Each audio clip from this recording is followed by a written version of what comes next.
Hey everybody, what is going on? I hope you guys are all doing well, and welcome to another tutorial video. In this video, I'm going to be explaining to you guys how you can edit the shopping cart page on your website on Squarespace.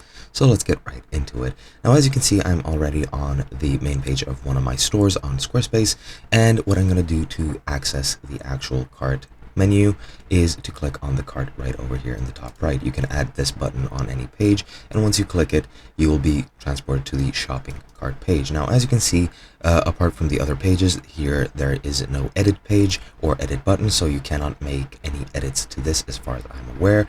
You can customize the footer on other pages, and it should transfer over to this page, and that is pretty much it. Now, what you can change is you can go into styles, and then here you can go ahead and pick a theme if you so choose. For example, let me change to this theme, and as you can see, it will apply to this page. However, I'm pretty sure it might apply to all pages, so let me just go ahead and check.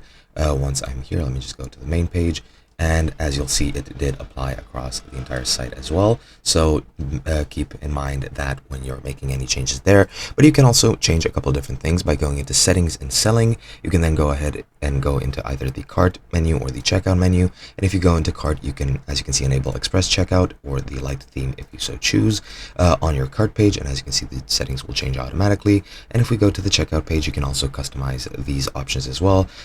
You can enable abandoned checkout recovery, minimum order amounts as well, the next order number assigned to your next order or for your next order. You can also edit the receipt details, etc., etc.